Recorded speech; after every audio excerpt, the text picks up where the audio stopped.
All right, this is 7:43, Monday, 22nd of September. This is for my criminal justice or intro to criminal justice class for Professor Ahmet. Mehmet. I can't. I'm bad at pronouncing names. Sorry. Okay, I will now begin. Hi everyone, my name is Fred, and today I'll be discussing which model I believe should have more influence in our criminal justice system: the due process model or the crime control model. Personally, I believe the due process model should have more influence simply because protecting individual rights is the foundation of a fair and just society.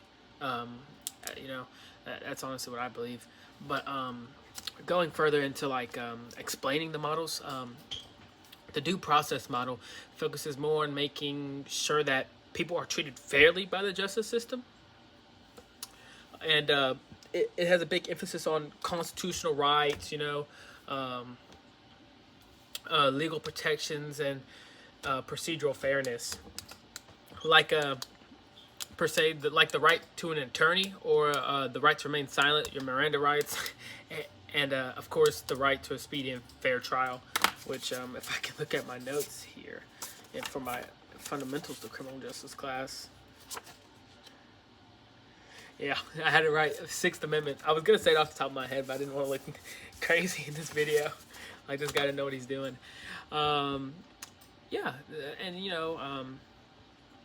this model is cautious about rushing to punish someone without solid evidence and proper legal steps. Honestly, and really, it's based on the idea that my pins are falling. It's based on the ideas that it's better to let a guilty person go free than to wrongly convict an innocent person. I don't know, and that part of it really speaks to me, because I mean, man, just the idea of wrongly convicting an innocent person, and ruining, not only ruining and taking away, you're really taking away their life. You're taking away years off of somebody's life. What's the average life rate is like 80 now, 80, 70, 90 maybe, and just to say they got busted with a bunch of drug charges, and or let's just say somebody makes a false allegation and then they wrongfully get sentenced to I don't know, 26 years in prison, and depending on how old they are, that could be their youth. And now that it comes to mind, a movie that really shows why I believe this is important, and that is very important to let go a guilty person and then to wrongfully convict a innocent one, is When They See Us Coming. I believe it is about, I think they called it the Brooklyn Six or something like that. It's a group of kids who were out causing havoc, and what's it called? They were really harassing bikers and stuff like that. But cops come and people get arrested, and what ultimately ended up happening was a crime was committed a couple blocks away, or in the same park, where a woman mind that language, trigger warning, had got sexually assaulted. And what's it called? The woman couldn't remember who did it, and nobody was saying anything. And this is way back when, so the police were being racist, and these black kids must have done it. And they kind of convinced some of these kids to say that they had done it, and they had messed up their ways of thinking, and kind of got these innocent kids to plead guilty to something they didn't do, and they were wrongfully incarcerated for years. So yeah, that movie really speaks to me when I think about that. Real life example, I kind of just gave you one, but a more better one that wasn't just off the top of my head out of nowhere, but is a great example of the due process model in action, is the Miranda rights. These rights were established by the Supreme Court in Miranda v. Arizona, and require police to inform suspects of their rights before questioning. That includes their right to remain silent and a right to an attorney. Without this warning, anything the suspect says can't be used in court. And this protects people from being tricked or persuaded into confessing, especially if they don't know their rights.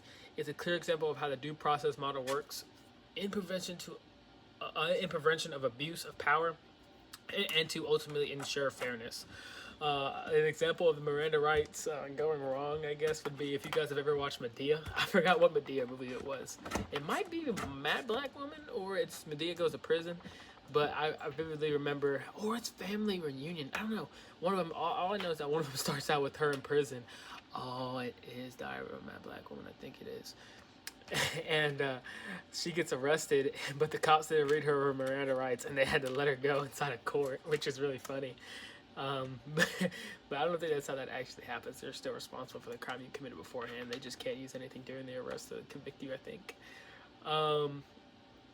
Nonetheless, getting back on track, how can we balance both is the question.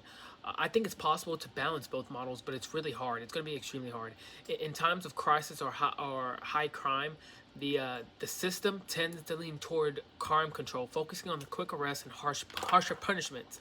But that can lead to mistakes like wrongful convictions or racial profiling, as I both mentioned in my example of I think it was Brooklyn 6 or the Brooklyn, I don't know, something like that.